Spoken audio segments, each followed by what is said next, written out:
Nancy Pelosi was in Boston. She told a group of reporters there, "We will win, Democrats for the House. I will run for Speaker.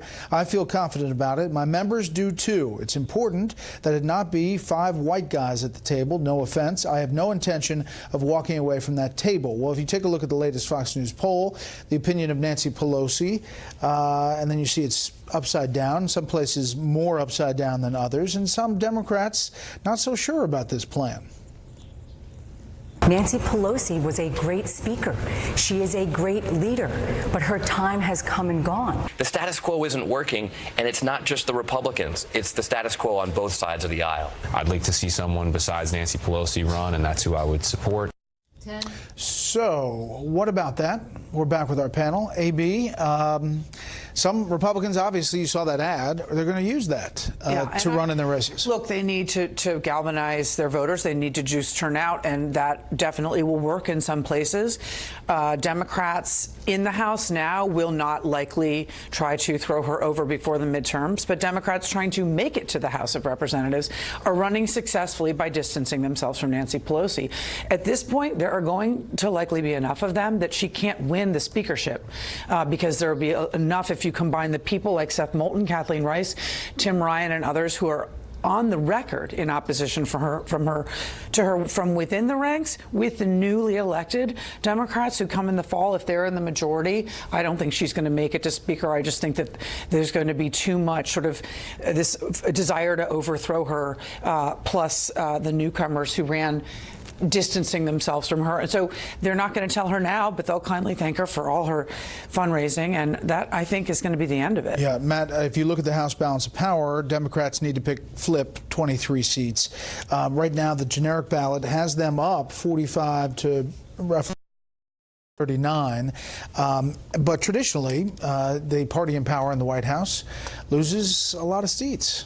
Right, but of course we didn't pick up a lot of Trump seats the last election, so that's one of the dynamics. The second thing is when these presidents have lost seats in their first midterm, it's because there's big economic problems, or when Bush lost the House in the Senate 6 years into his term, it was an economic problem and kind of a war weariness. But let's go right to this. Nancy Pelosi's numbers are worse than Donald Trump's.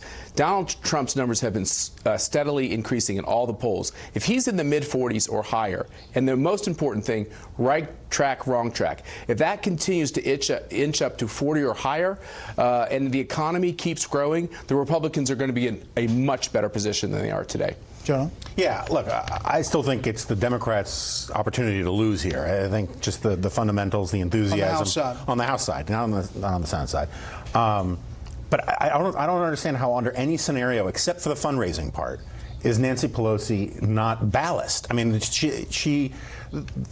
Republicans have invested millions and millions of dollars and to tarnish her name, and she's done everything she could to help them in that project. It's very much like Tom DeLay in the 2000s, and she's just radioactive with a lot of voters. It just seems insane to me, except as a matter of selfishness, for her to hang on. It seems bad for the Democratic Party, and every Republican strategist I know is delighted that she's going to hang around. All right, on the Senate side, you have 10 Democrats up for Senate races in Trump states that Trump won in 2016. Some of them more vulnerable than others. AB, you saw that debate last night in West Virginia. Joe Manchin seems to be one of the vulnerable ones, but they might have a battle down in that primary.